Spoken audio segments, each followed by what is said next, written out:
Hey guys, what is up and welcome to a new Tesla update video. So today, as per usual, let's go over Tesla stock. Let's go over the market. Let's talk about what is happening in the market today, what we can expect moving into the rest of the week, which is really just tomorrow. And really, honestly, the end of the year, right? So let's talk about it. Let's discuss it, and I'll give you my thoughts moving forward. If you enjoyed, don't forget to hit that like button. This is not financial advice, and I am not a financial advisor.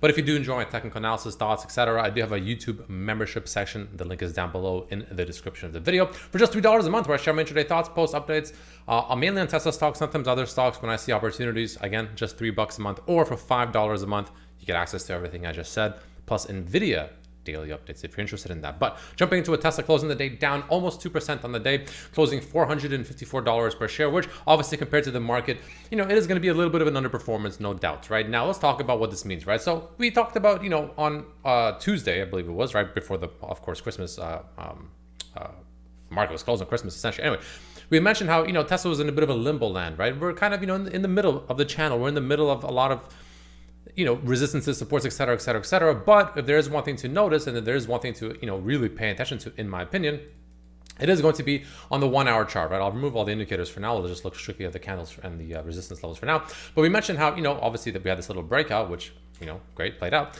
But we moved up right up into this resistance zone, right? Remember I mentioned how on Tuesday, how this area was obviously a previous area of resistance and support at the same time, right? So a little bit of resistance here. Support over here when we broke above it, and then a large red candle on good volume, break down below it, and congratulations, it is now a resistance, right?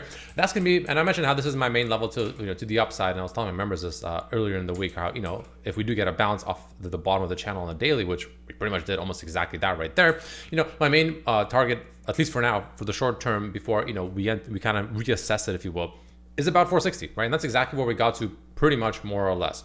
So it remains to be the same case, right? Tesla pretty much needs to go ahead and break above this key resistance point right here, pretty much the 460s, honestly.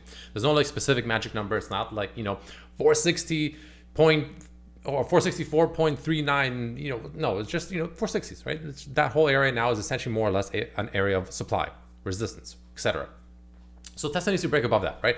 Absolutely needs to break above that and essentially turn it back into a support the way it did back here, but this time, hopefully, of course, following through a little bit better, well into the 500s. So that's gonna be the first step, right? The second step is, of course, breaking, pretty much all-time highs, right? We pretty much had all-time highs sitting closer to $490 per share. So also, same concept as before, when we broke previous all-time highs at 415, Tesla would not only want to turn this back into support, but also go up here, break all-time highs, and then turn that previous all-time highs also into a nice-looking support as well. Kind of like what we did on the daily / weekly, where we had this all-time highs back here at 415, broke above it, turned it into support for the last 2 weeks essentially, and so far bounced off of that general 415 to 420-ish range. And so far it's not looking too bad, right? Not looking too bad. So that's pretty much the steps that the bulls want to focus on, if you will, for the next few days, even to a week or two, right? No one knows how long it'll take, but those are the main steps. Now the bears essentially want to do the exact opposite of that, right? The bears want to defend this area. They really want to defend this kind of 460s area, and especially if we somehow manage to get up to the 490-ish.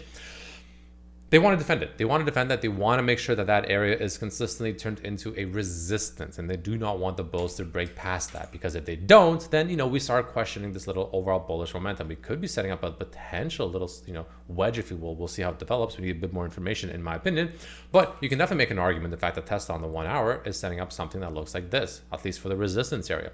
It's hard to put it down here. We don't know exactly where, because we need to see where we come down to, but you can definitely make an argument. It can look maybe something like this, for instance, right? Maybe we come back down one more time into the 430s, which I'll bring up why that's important pretty soon. But I wouldn't be surprised if Tesla, if it doesn't and is unable to break the 460s, comes back down to about 430-ish per share, because that will be very, very crucial. And why is that also important? Because, well, on the daily, right?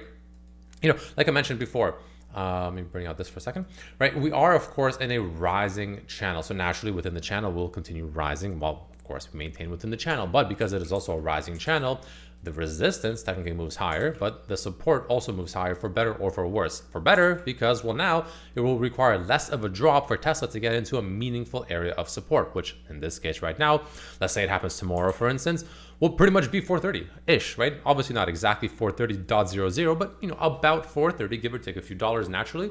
That area should now be a pretty massive area of support for Tesla. And again, if we cannot continue to break above 460s, The next area of major support is 430s roughly, right? So that's gonna be the first area I'll be watching for Tesla. It starts at 440, but the real meaningful support, in my opinion, comes in closer to, about 430, low 430s, I would say, to very high 420s, because that is the bottom of the channel once again, right? So I'd be watching for this on Tesla moving forward and watching for this area as a potential very powerful bounce spot, but for the bears, that would also be a potential very important spot for them to break through, break down well below 430, and then we fall out of this channel. And then if that were to happen and Tesla were to fall out of this channel and essentially lose low 430s to high 420s, I believe that's where the next correction and a steeper correction will occur on the stock. And it'll most likely make its way lower, back down to my target closer to $360 per share. So that's probably the overall main way I'm looking at the stock right now without overcomplicating things too much, right? I gave you the bull thesis, I gave you the bear thesis, I gave you the support and resistance points that in my opinion really, really matter. Because again, also don't forget, on top of this, 430-ish area being, massive support, a horizontal, and of course the channel, it is also where the cloud is, that 9 to 21 EMA cloud. It's pretty much sitting right around that low 430s to high 420s-ish range. So that should, of course, also act as a powerful support, but it also risks, of course, if we lose it, the thesis and the momentum starts to kind of fade away, in my opinion. So, it takes some time, right? We need some time. We need to see where it goes, because, buying right here is not a good risk versus reward, because you're pretty much buying at a resistance, right? Not financial advice, just my opinion. So I would wait for Tesla to come to personally, I would personally wait for Tesla to come to closer to 430s. And that to me is where the risk reward is healthier, safer, better. Because if you're wrong, and let's say it does break back down below the channel, the 430-ish range support, your risk versus reward is pretty good. Your loss is minimal, right? For potential nice reward to the upside if it's right? No one knows if it'll be right or not. It's all about, good risk management and entering good R trades. Anyway, that's overall the way I'm looking at it. Now, we mentioned something on what was it, Tuesday, right? We mentioned on Tuesday how, on Tuesday we had a nice day. I can't remember what it was, like 6% day or something like that, right? But we mentioned on Tuesday how despite that 6% day, the stochastic down here was not buying it essentially, right? It was just pointing straight down, and obviously today being a red day, almost 2%, it's obviously continuing to go straight down. Not a surprise there. But it's almost showing me like a slight, bearish momentum divergence, if that makes sense, because as the stock was heading up, this thing just continued moving its way down. It wasn't really buying this momentum to the upside. So that's another reason why I'm personally taking caution, right? And I'm waiting to kind of see how the stock develops. I'm waiting to see some better confirmations for me personally before I can re-enter another trade. Like I said, I entered the trade down here and I sold pretty much more close today, yesterday. Or Tuesday, I should say. So, looking pretty good so far. And, I'm being patient. I'm being patient on Tesla right now. I'm waiting to see how this unfolds, because this does feel like it's a little bit on a teeter-totter where it can go either way at this point, right? So we need to kind of get better information, better understandings of the stock, better, price clarity, I guess you can say, around those key points to really understand if it really wants to hold and continue its move up and continue into the 500s into year end or / early January, or we start with the correction first down to 360s or before we maybe make a move higher or whatever the case may be. So yeah, that's kind of the overall thought process I have on Tesla stock moving forward. Let's take a quick look at options flow. Tesla stock throughout the day, pretty good, not bad. The bulls are definitely still dominating the bears, right? But again, the bears are not giving up. There are definitely some bears still stepping in here. For instance, you have a 1.1 million put over there, but the bulls are still overwhelming. There's no question about that. But Black Box does say that we have an almost 30 million confirmed bearish flow on Tesla stock. So it really depends on how you want to look at it, but the flow throughout the day was definitely more bullish than bearish, with some 1227 calls coming in towards the end of the day on Tesla. So maybe some bulls are expecting a small little rally into the end of the week, of course, being tomorrow.